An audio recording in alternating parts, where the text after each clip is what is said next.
Hello, you fabulous little people. My name is Sarah, and this evening I am going to read you a little bedtime story called Mr. Lion's Soup. Once Mr. Lion put on his tall hat, reached for his stick, and set out to have dinner at Brer Possum's hotel.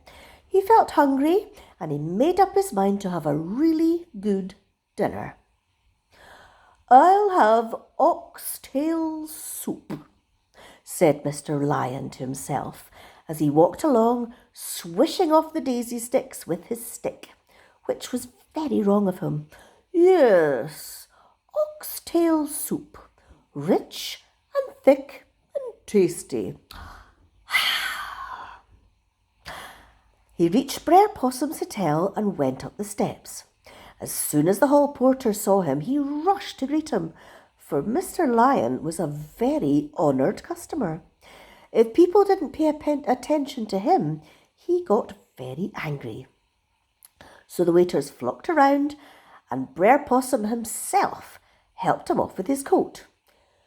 "Give me the best table," said Mr. Lion in his growly voice. So they gave him the best table, and he sat down, tucking his tail neatly under the chair. What would you like to have to eat, Mr. Lion, sir?" asked Brer Possum, beckoning to Brer Hare, Brer Raccoon, and Brer Hedgehog, all waiters. "Bring me some oxtail soup," said Mr. Lion in a very commanding sort of voice. Brer Possum flew to tell the cook to make some oxtail soup. Very soon it was ready. It was poured into a silver tureen and taken to Mr. Lion's table. He sniffed at it as it was poured into his soup plate.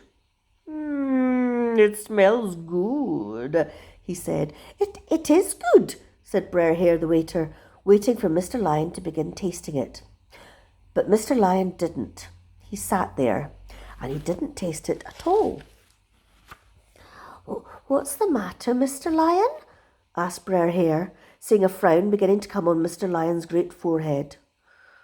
"I can't eat this soup," said Mr. Lion. Oh, sir," said Brer Hare, alarmed. "I hope it's good. Is it too hot?" "I don't know," said Mr. Lion. "I can't eat it." Brer Hare flew to get Brer Raccoon and took him over to Mr. Lion's table. Brer Raccoon bowed anxiously before the great Mr. Lion. "What is the matter, sir?" he asked. "I cannot eat this soup," said Mr. Lion. "Has it too much pepper in it?" asked Brer Raccoon anxiously. "The cook does sometimes use the pepper pot too much." "I don't know," said Mr. Lion. "All I know is that I cannot eat my soup." Brer Raccoon flew to get Brer Hedgehog. "He says he can't eat his soup," said Brer Raccoon, nodding his head backwards towards Mr. Lion. "What are we going to do?" "I'd better go and see if it's got too much onion in it," said Brer Hedgehog, dropping his napkin in a hurry and tripping over his prickles. "He doesn't like onions." So he scampered to Mr. Lion's table and bowed low. "Mr. Lion, sir," he said, "I'm sorry to hear about this. Has your soup got too much onion in it?"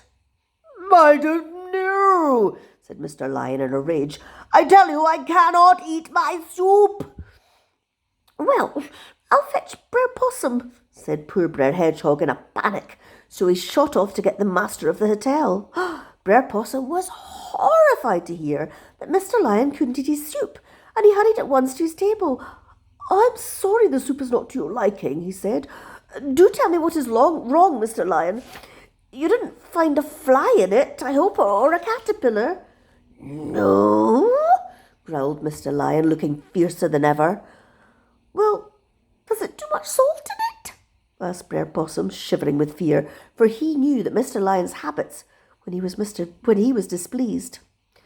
"I don't know," said Mr. Lion. "All I say is I cannot eat my soup." Well, sir, I'll fetch the cook who made it, said Brer Possum, trembling. It was Brer Raccoon's old lady who made it. Just wait a minute and I'll go and get her. A few moments later, Brer Raccoon's wife came shuffling along, looking very scared indeed, twisting up the corners of her apron. Look at ready to cry, for she was very much afraid of Mr. Lion. Good morning, sir, she said, dropping to a big curtsy. I hear you cannot eat the soup that I made. No, I cannot possibly, said Mr. Lion gloomily. But, sir, it is made of the very best oxtail that there ever was, said Brer Raccoon's wife eagerly. And I didn't put much onion into it, and only a little pepper and salt. And it was nice and hot when it left the kitchen. All the same, I cannot eat it, said Mr. Lion still more gloomily. Well, let me take it away and I'll bring you another kind, said Mrs. Raccoon as she stretched out her paw to take the plate. But Mr. Lion shouted at her so loudly and showed his teeth so fiercely that she backed away in alarm. Leave my soup, shouted Mr. Lion. I want to eat it, but I can't. I haven't got a spoon.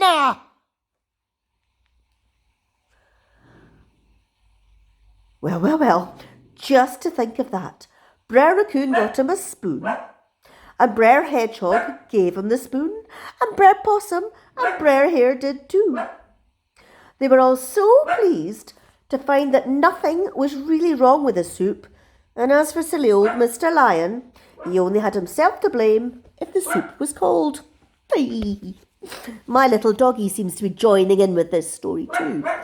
Well, my little lovelies, I want you all to wash your hands, and I want you all to snuggle in, give yourself a great big huge cuddle, and have a lovely, lovely night's sleep.